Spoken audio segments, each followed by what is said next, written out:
कोई कोई भी प्रॉब्लम को सोचने के पहले, समझने के पहले हम हमारा एक थिंकिंग पैटर्न होता है, जो ह्यूमन बीइंग का जो बिहेवियर होता है, उनका जो थिंकिंग पैटर्न होता है। तो इससे बहुत बड़ा इम्पैक्ट होता है हमारे किसी भी प्रॉब्लम सॉल्विंग अप्रोच के ऊपर। तो हम एक छोटा-सा एक्सरसाइज करते हैं। अ, तो आप अभी मैं एक सवाल पूछूँगा आपसे। सवाल ये है कि कि इसी ऑसम ग्रुप में हमारे एक दोस्त भी रहते हैं, मेरे कलीग भी हैं। उनका नाम है अरुण नागराजन। ओके, अरुण नागराजन उनका नाम है। तो अरुण नागराजन और मैं काफ़ी सालों से दोस्त हैं, हम एक-दूसरे को जानते हैं। और मेरा नाम है मोहिंदर सिंह। तो सवाल ये है कि अरुण नागराजन और मोहिंदर सिंह, हम दोनों में से साउथ इंडियन कौन है? साउथ इंडियन या दक्षिण भारत से कौन है? तो आप अनम्यूट करके बता सकते हैं कि हम अरुण दोनों में से अरुण अरुण नागराजन। अरुण अरुण अरुण नागराजन, करेक्ट, अरुण नागराजन, बहुत सिंपल जवाब है। तो इससे क्या होता है, हमको तो जवाब मिल गया, हमने एक्सचेंज कर लिया, अरुण नागराजन है ना। अभी हम जवाब देने से पहले हमें एक सेकंड के लिए अगर सोचेंगे कि हमें कोई भी जवाब देने के पहले हमें थोड़ा सा क्लूज चाहिए होते हैं। हमारा एटीट्यूड ये होता है कि हम जवाब पहले दें। तो जवाब देने से पहले क्या हमें ये सोचना चाहिए कि जवाब सही भी है, कि क्या मैं जो दे रहा हूँ जवाब सही है कि नहीं। फॉर एग्जाम्पल, इसी अगर सवाल से हम पूछेंगे कि अगर साउथ इंडियन है तो हम पूछते हैं कि अरुण नागराजन आप कहाँ से हैं? तो अरुण नागराजन बताएंगे कि वो तो चेन्नई से हैं। तो चेन्नई, तमिलनाडु, तो क्लियर हो गया कि अरुण नागराजन तो साउथ साउथ इंडियन है, वो दक्षिण भारत से बिलोंग करते हैं। फिर आपको पूछना चाहिए कि मोहिंदर सिंह आप कहाँ से हैं, क्योंकि हम डाउट तो नहीं रख सकते कुछ। तो आप पूछेंगे अगर मोहिंदर सिंह आप कहाँ से हैं, तो मेरा जवाब होगा कि मैं तो बैंगलोर से हूँ। तो अब आप सोच में पड़ जाएंगे कि ये बैंगलोर से हैं। बैंगलोर, क्योंकि मुझे भी नहीं पता कि हम आए कहाँ से हैं। मेरी मदर टंग हिंदी ज़रूर है, लेकिन हम कई जनरेशन से बैंगलोर में रहते हैं। तो मैंने कन्नड़ा पहले सीखा है, हिंदी से लिखना पढ़ना सब मैंने पहले सीखा है। तो इस हिसाब से मैं भी साउथ इंडियन हो गया। तो यहाँ पे ये हुआ कि हमारा जो जवाब है वो गलत हो गया। तो ये होता है कि हम जवाब देने के पहले अगर हम सोचें कि क्या जो मैं अज्यूम कर रहा हूँ क्या ये सही है। सबसे बड़ा जो दुश्मन होता है ये किसी भी प्रॉब्लम सॉल्विंग अप्रोच के लिए, वो होता है अजम्पशन। कि मेरा नाम है मोहिंदर सिंह। Excuse me। तो ज्यादातर लोगों ने सोच लिया होता कि अज्यूम कर लिया होता है कि ये नॉर्थ इंडिया से है, तो ये साउथ इंडियन तो नहीं हो सकते। तो ये अप्रोच होता है जिसकी वजह से हम बहुत बार प्रॉब्लम सॉल्विंग की तरफ बढ़ नहीं सकते, हमारे प्रॉब्लम सॉल्व नहीं होते हैं। और ये सारे प्रोफेशंस पे अप्लाई होता है। Excuse me. तो मैं एक छोटा सा एक छोटी सी स्टोरी है। एक लेडी होती है जो अपना ऑफिस वर्क पूरा खत्म करके, बड़ा हेक्टिक का डे होता है, ऑफिस वर्क खत्म करके वो ग्राउंड फ्लोर पे आती है। पार्किंग में देखती है कि उसकी गाड़ी नहीं है वहां। अब वो अचानक सोच में पड़ जाती है कि गाड़ी कहाँ गई। फिर उसको अचानक याद आता है कि मेरे पति मुझे हमेशा डांटते हैं कि मैं गाड़ी की जो चाबी है वो कार में छोड़ के बहुत बार चली जाती हूँ। तो पक्का इस बार भी मैंने यही किया होगा और जो कार है जो है वो चोरी हो गई है। तो वो तुरंत क्या करती है, अभी पति को तो फोन नहीं कर पाएगी, पति को फोन करेंगे तो फिर से डांटेंगे वो। तो तुरंत फोन निकालती है और पुलिस में कंप्लेंट करती है कि ऐसी ये मॉडल है और ये रंग की गाड़ी है, चोरी हो गई है फला फला जगह से, तो आप प्लीज ढूंढ दीजिए।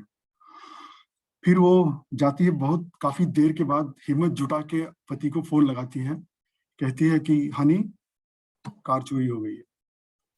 तो सामने से पति एकदम शांत से बोलते हैं कि कार चोरी नहीं हुई है, कार मेरे पास ही है। तुम भूल गई हो कि आज तुमको मैंने ऑफिस ड्रॉप करने के लिए आया था। तो एकदम वो खुश हो जाती है कि चलो कार तो चोरी नहीं हुई है, मैं बच गई, आप पति मुझे डांटेंगे नहीं, अच्छा हुआ। तो फिर बोलती है कि तो फिर फटाफट आ जाइए मुझे लेने के लिए। तो फिर पति बोलते हैं कि मैं तभी आ पाऊंगा जब ये पुलिस वाले मुझे छोड़ेंगे। तुमने इतने पुलिस को फोन करके तुमने पूरा गड़बड़ कर दिया, तुमने मुझे फोन कर लिया होता पहले ही। तो अभी हुआ क्या है कि पुलिस वाले तो फ्री में छोड़ेंगे नहीं उनको, तो अभी मैडम आ गई तकलीफ में। ये तकलीफ किस बात से हुई? बिकॉज मैडम ने तुरंत एक्शन लिया, बिना कुछ सोचे समझे उन्होंने अज्यूम कर लिया। चलो एक बात अगर हम ये समझ भी लें कि उनको पति को फोन करने से डर लग रहा है, तो शायद वो थोड़ी देर के लिए शांत हो जाती और सोचती। शायद वो वहां पे जो बैठे चौकीदार से पूछ लेती कि भाई मेरी कार कहाँ गई, तो शायद वो बता देता कि मैडम आप तो आज आपके हस्बैंड आए थे छोड़ने के लिए आपको। तो फिर तब शायद थोड़ा सा प्रॉब्लम जो है वो अप्रोच जो है वो थोड़ा सा रिलैक्स हो जाता। तो अभी इस गड़बड़ की वजह से तो ये जैसे अजम्पशन करते हैं और हम तुरंत एक्शन लेने के लिए उतर जाते हैं बिना सोचे समझे, ये बहुत बड़ा दुश्मन होता है प्रॉब्लम सॉल्विंग अप्रोच के लिए। ये हमें कभी भी नहीं करना चाहिए।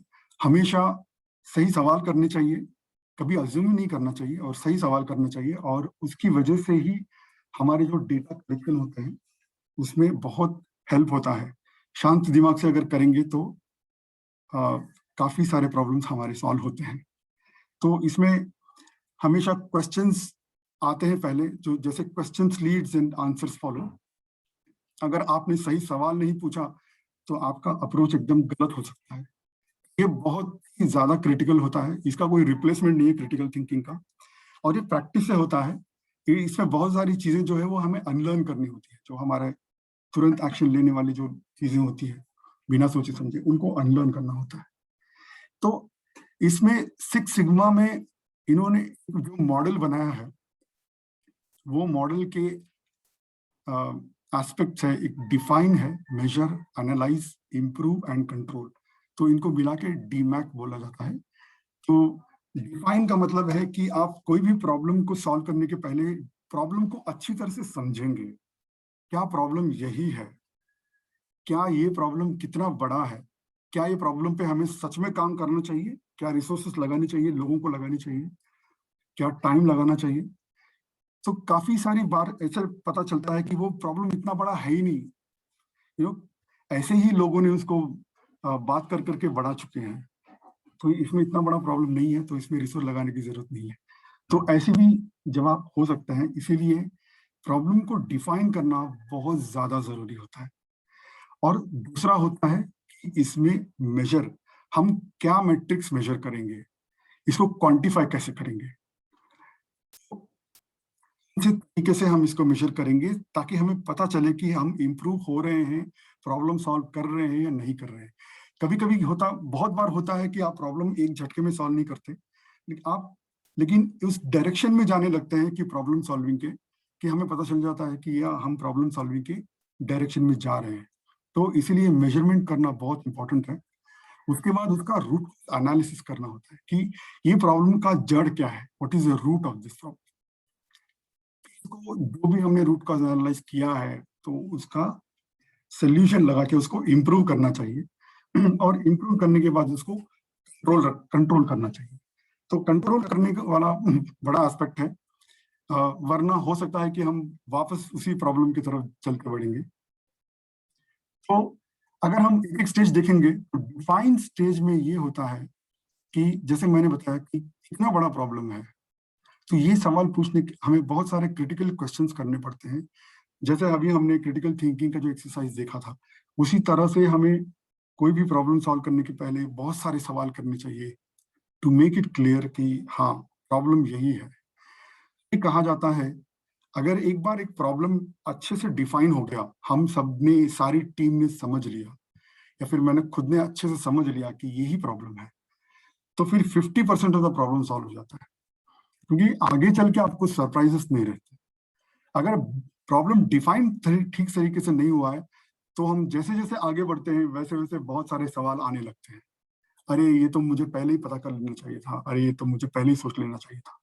तो ये सारी बातें आती हैं, इसीलिए हमेशा थोड़ा सा शांत होके हमें प्रॉब्लम को डिफाइन करना चाहिए। तो कितना बड़ा प्रॉब्लम है ये?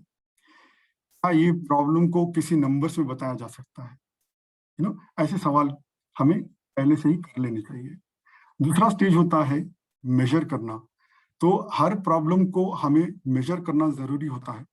कोई एक ऐसी मैट्रिक्स मेजर करनी चाहिए जिसकी वजह से हमें पता लगे कि हम इम्प्रूव हो रहे हैं या नहीं हो रहे हैं। और उससे ये भी पता लगता है कि प्रॉब्लम के अंदर या प्रॉब्लम से पहले हम कैसे दिखते थे, और प्रॉब्लम सॉल्व होने के बाद हम कैसे दिखते हैं, क्या सचमुच प्रॉब्लम सॉल्व हो गया है। तो ये पता करने के लिए हमें मेजर फेज जो है वो बहुत इंपॉर्टेंट होता है। एग्जाम्पल है हमारा, ये सबका फेवरेट एग्जाम्पल है वेट रिडक्शन का। तो अगर प्रॉब्लम डेफिनेशन वेट रिडक्शन है, क्या हम ये मेजर कर सकते हैं पहले? तो हाँ, हम मेजर कर सकते हैं। हम अपना वजन देख सकते हैं, बॉडी मास इंडेक्स चेक कर सकते हैं। तो इनसे हमें पता चलता है कि आज हमारा वेट कितना है। ठीक है, फिर अभी अगला होता है कि हम इसको मेजर किस चीज से करेंगे। क्या कोई इंस्ट्रूमेंट यूज कर सकते हैं, या कोई और तरीका है जिससे हम पता कर सकते हैं कि हम वेट रिडक्शन हो रहा है कि नहीं हो रहा है। और ऑफ कोर्स ये वेट रिडक्शन एक ऐसा प्रोसेस है जो एक दिन में या एक झटके में नहीं होता। तो सच में वेट रिडक्शन हो रहा है कि नहीं हो रहा है, ये हमें पता भी कैसे चलेगा? हो सकता है कि हम इक्वल इंटरवल्स में मेजरमेंट करते रहें। तो उस वक्त जब आप मेजर कर रहे हैं तो आप कौन सा इंस्ट्रूमेंट यूज कर रहे हैं, वो भी उतना ही जरूरी होता है। अभी हमने बहुत बार देखा है ये कांटे वाले मेजरमेंट, जिसमें हम खड़े होते हैं तो 1 किलो यहाँ वहां हो जाता है। तो अभी बहुत बार हमको मशीन पे डाउट आने लगता है कि ये सही दिखा रहा है कि नहीं। तो इसीलिए हमें शायद एक बेटर इंस्ट्रूमेंट्स की जरूरत लगती है। तो डिपेंड करता है कि आपका प्रॉब्लम क्या है, उसके हिसाब से आप मेजरिंग इंस्ट्रूमेंट और मेजरिंग मेथड्स वगैरह इस्तेमाल कर सकते हैं। तीसरा स्टेज होता है एनालाइज, जहां पे हमको रूट कॉज एनालिसिस करना होता है कि इस प्रॉब्लम का सच में जड़ क्या है। तो ये प्रॉब्लम शुरू कहाँ से हुआ है। तो इनमें काफी सारे टूल्स हैं जिससे हम ये रूट कॉज एनालिसिस करते हैं। तो इनमें से दो बहुत ही पॉपुलर टूल्स है। उनमें से एक है 5 Y analysis. Why it is called 5 Y analysis. हम 5 वाई वाले क्वेश्चन करेंगे। 5 इसीलिए बोला जाता है कि ज्यादातर 5 तक पहुंचते पहुंचते आपके प्रॉब्लम सॉल्व हो ही जाते हैं, आपको रूट कॉज पता लग ही जाता है। तो हम एक एग्जाम्पल के बारे में बात करते हैं कि यहाँ पे एक एग्जाम्पल होगा कि आपको कंटिन्यूस भूख लग रही है, कांस्टेंट हंगर प्रॉब्लम है। ठीक है, ये प्रॉब्लम है अभी हमारे सामने। तो हमने डिफाइन कर लिया कि हाँ ये प्रॉब्लम है, तो हमें इसका रूट कॉज समझना है। तो हम पहला सवाल करेंगे कि कांस्टेंट हंगर प्रॉब्लम क्यों है। फिर हमें पता चलता है कि हम टाइप 2 डायबिटिक है। तो डॉक्टर से हम चेक करके बताते हैं कि टाइप 2 डायबिटिक है। ठीक है, तो हंगर प्रॉब्लम है टाइप 2 डायबिटिक की वजह से। लेकिन टाइप 2 डायबिटीज किसके लिए है? Why I am type 2 diabetic. तो सेकेंड वाई हो गया। तो जब सेकेंड वाई का जवाब आता है क्योंकि मैं मोटा हूं, मैं I am obese, I am overweight then what I am suppose to have. के वाई एम आई ओबीज, तीसरा वाई हो गया। तो आप क्यों देखते हैं, तो आपको पता चलता है कि आपका जो खाने का जो प्रैक्टिस है और शायद आप एक्सरसाइज करते नहीं है, तो ये दोनों चीजों की वजह से आप ओबीज है। ठीक है, तो अभी एक्सरसाइज मैं क्यों नहीं करता हूँ, या फिर मैं खाना क्यों ज्यादा खाता हूँ। अगर आप ये जवाब का वाई पूछेंगे तो चौथा वाई होता है, तो आपको पता चलेगा कि मेरे अंदर वो डिसिप्लिन नहीं है खाने की या एक्सरसाइज करने की। Excuse me, खाने की या एक्सरसाइज करने की जो डिसिप्लिन नहीं है, जिसकी वजह से ही मैं एक्सरसाइज नहीं करता हूँ ठीक से, और इसकी वजह से मैं ओबीज हूँ, और उसी की वजह से मुझे टाइप 2 डायबिटीज हुआ है, और इसी की वजह से ये कांस्टेंट हंगर प्रॉब्लम है। तो मेरा जो रूट कॉज है कांस्टेंट हंगर प्रॉब्लम का, तो वो है लैक ऑफ डिसिप्लिन। तो शायद अगर आप डिसिप्लिन फॉलो करने लगेंगे, या पहले से ही फॉलो कर रहे होंगे, तो शायद आपको ये डायबिटीज का या हंगर प्रॉब्लम नहीं हो सकता। ये इस तरह से हम सॉरी माफ कीजिए,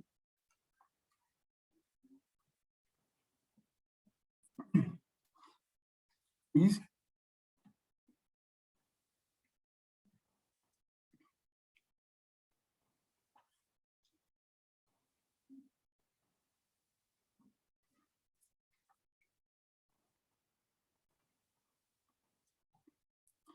इस तरह से हम उसके रूट कॉज तक पहुंच सकते हैं।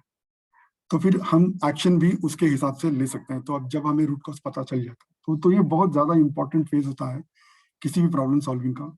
जब तक हम रूट कॉज पता नहीं करते और उस पर एक्शन नहीं लेते, कभी भी ये प्रॉब्लम सॉल्व नहीं होने वाला होगा। तो इसमें और एक टूल है design of experiments.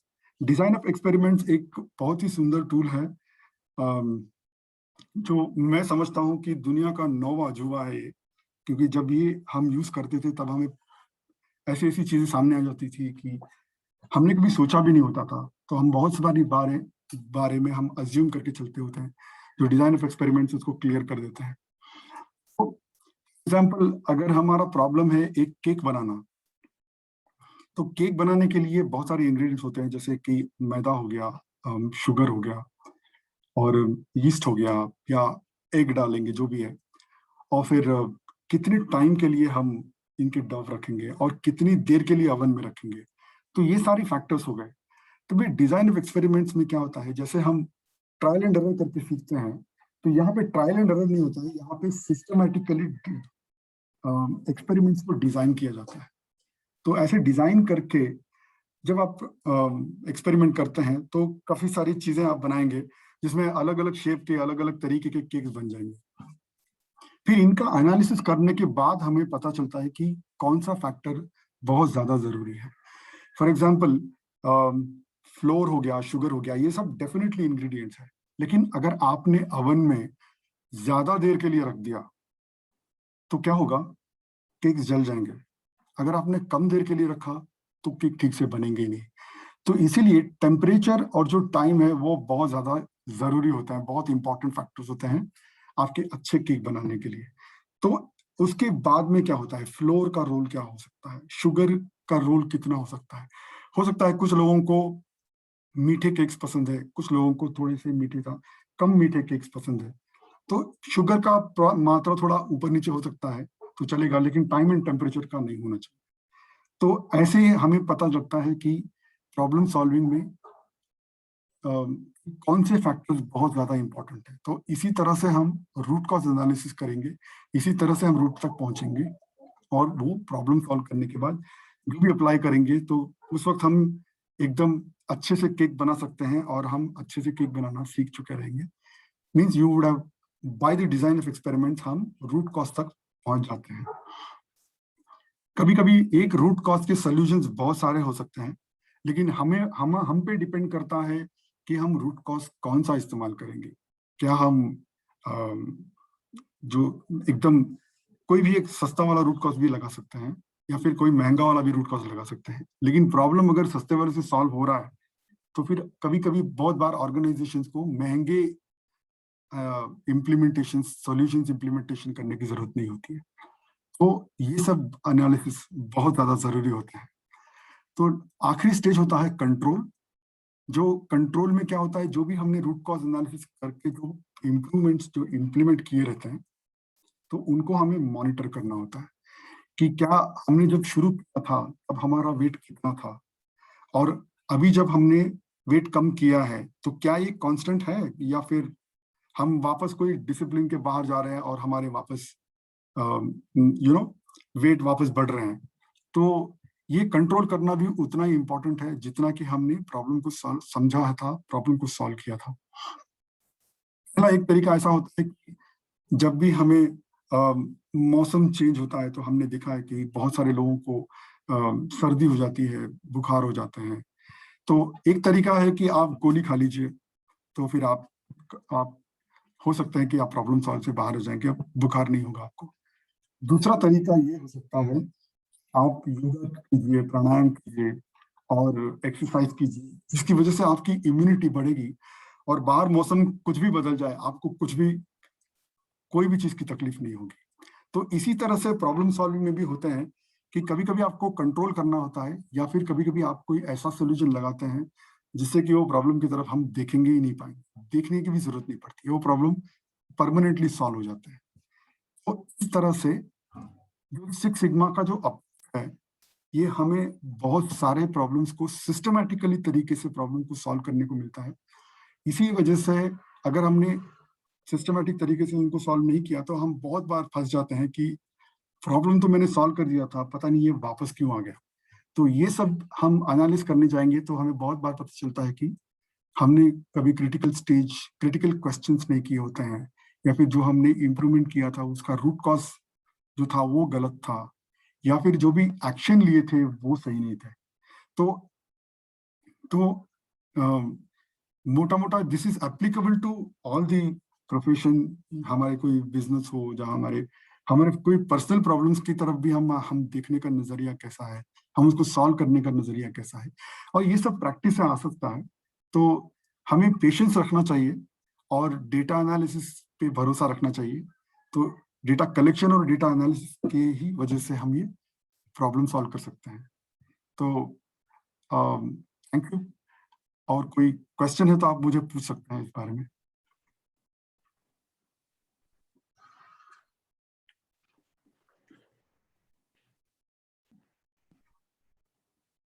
Yes, yes. Thank you so much, Mohinder, for this inspirational session. ये सिक्स सिग्मा ये 20 मिनट्स के अंदर टैबलेट करना इतना आसान नहीं है। Thank you once again. Mohinder ji, I have Thank a you so question. much. Thank you, Presentation. man. Very useful session in short time. It's worth listening and a lot of learning from this. Thank you. Mohinder ji, I have a question. Sure madam. आपने six sigma model बताया, लेकिन इसमें 5 stages है सिर्फ ना? नहीं, six sigma ये model का नाम है। हाँ। इसमें डीमैक जो है वो 5 स्टेज होता है। ऐसे सिक्स सिग्मा में बहुत सारे अलग अलग मॉडल्स भी रहते हैं। Define, measure, improvement and control के बदले कोई और भी इम्प्लीमेंट होता है। ऑपरेशनल एक्सेलेंस एक अलग ही तरीका है, लेकिन इन सब का जो बेस है वो यही है। सो सिक्स सिग्मा का मतलब होता है कि it's a very statistical term, जिसमें प्रॉब्लम जो है वो बहुत ही ज्यादा कम हो जाते हैं, जिसकी वजह से हमें डिफेक्ट्स कभी भी कस्टमर के यहाँ जाते नहीं है। तो इसका ये सिक्स सिग्मा का मतलब six sigma is not equal to DMAIC के टर्म्स। ये इज ओनली अ मॉडल। मतलब 1 मिलियन में से 3.4 डिफेक्ट्स, जी that is six sigma. Correct. So what is difference between lean methodology and Six Sigma methodology?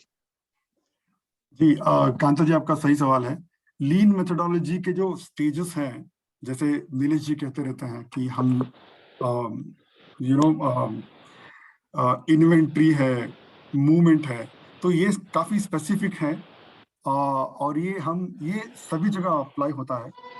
तो six sigma में क्या होता है, जिससे आप क्या होता है, आप प्रॉब्लम सॉल्व के बदले आप वो अनवांटेड चीजें को दूर करने लगते हैं, जिसकी वजह से आप लीन हो जाते हैं। सिक्स सिग्मा में क्या होता है कि कोई एक प्रॉब्लम आपके सामने खड़ा रहता है और उसको सॉल्व कैसे करना, दो हम एक्सपर्ट होते हैं उसी एरिया के, फिर भी हम वो प्रॉब्लम सॉल्व नहीं कर सकते थे। बहुत बार हमारा सवाल यही होता है कि अगर हम एक्सपर्ट हैं तो ये प्रॉब्लम क्यों है, तो इसका जवाब हमारे पास होता नहीं है। तो उस वक्त क्या होता है, तो आप अगर अप्रोच लेंगे सिक्स सिग्मा मेथोडोलॉजी का, यहाँ बहुत बार देखा है कि हम कुछ सवाल करेंगे, 5 में ही हमें पता चल जाता है कि ये प्रॉब्लम क्या है, उसका रूट कॉज क्या है। तो कभी कभी प्रॉब्लम इतने बड़े रहते हैं, हमें दिखते बहुत छोटे हैं लेकिन बहुत बड़े होते हैं, बहुत गहराई में एनालिसिस करना होता है। तो ऐसे करते करते हम वहां तक पहुंच जाते हैं।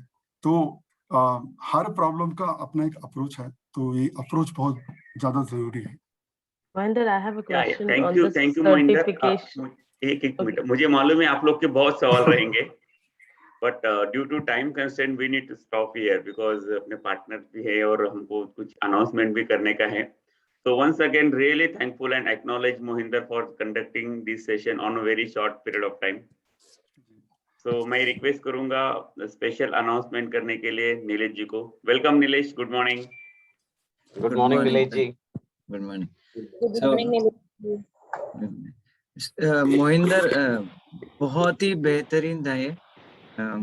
मुझे लगता है कि आपके और भी कई सारे सेशंस होने चाहिए, विनय जी के भी कुछ होने चाहिए। विनय जी ने तो जी में काम किया है, जिसने सिक्स सिग्मा को दुनिया के सामने लाया है। तो मैं बहुत ही मेरा दिन सफल कर दिया आपने, इतना बेहतरीन था चीजें। मेरा सबसे फेवरेट टॉपिक है पहली बात तो, और आपने जिस तरह से इतना आसान तरीके से बताया, ये मेरे इमेजिनेशन के बाहर था। कोई इतना आसान तरीके से सिक्स सिग्मा बता सकता है। थैंक यू, तो थैंक यू नीलेश। आपने वन थिंग मोहिंदर जी, सिक्स सिग्मा मैंने 20 साल पहले किया था, लेकिन इसमें सबसे इम्पोर्टेंट जो होता है वो है की प्रोसेस इनपुट वेरिएबल्स। आपको ये मालूम होना चाहिए कि कौन सा प्रोसेस है जो की है, जो विच इज मेन। जैसे आपने बताया ना कि भाई टेम्परेचर इज इम्पोर्टेंट, तो टेम्परेचर कितना रहेगा, कितने टाइम पे रहेगा। So one must understand KPIV की प्रोसेस क्या है। थैंक यू विनय जी। मेरा इम्पोर्टेंट अनाउंसमेंट सब लोग एग्जिट करने से पहले कि दो है। सबसे पहले तो गुड न्यूज है कि कल से हमारा जो हमने क्रिएट किया था स्पोकन इंग्लिश, वो कल सवेरे 7 बजे से रघुवीर कुलकर्णी सर कर रहे हैं। प्लस कंचन जी का सपोर्ट भी हमारे आगे चलकर लेने वाले हैं। अभी हमने रघुवीर जी का सपोर्ट लिया है, तो कल 7 बजे स्टार्ट होगा। तो आप लोगों को वो खुद ब खुद व्हाट्सएप में ऐड करेंगे, आप ध्यान रखिए। सेकंड, कल 3 डॉक्टर्स आ रहे हैं स्पेशली आपका सेशन लेने के लिए। अगर आप और भी बेहतर ओरल केयर लेना चाहते हैं, आप और ज्यादा खूबसूरत दिखना चाहते हैं, आप और अच्छे हेल्दी रहना चाहते हैं, तो कल का सेशन बहुत क्रिटिकल है। अगर आपका स्माइल आपको बरकरार रखना है लाइफ टाइम, तो कल का सेशन आप ज्यादा से ज्यादा लोगों को इनवाइट करना चाहिए आप लोगों ने। Special thanks Mohinder and Namdev, इतनी बेहतरीन लीडरशिप आप प्रोवाइड कर रहे हो Namdev, just unimaginable, just unimaginable. मैं दीवाना हो गया, आपका फैन हो गया हूँ। Thank you very much everybody. See you. मैं Mohinder ji Thank you so much everyone. Thank you so much. Thank you. Thank you so much. Thank you. Have a Thank you, great day. Mohinder, and thank you. Thank you. Have a wonderful day, everyone. Thank you so much. Nilesh. Thank you, Mohinder. Thank you. Thank you, Nilesh. Thank you, Nilesh. उसका recording मिलेगा? हाँ, मैं भेजता हूँ अब Recording recording. जी sir. Thank you. Okay, Thank you. Thank you, Mohinder ji. Thank you. Sir, gift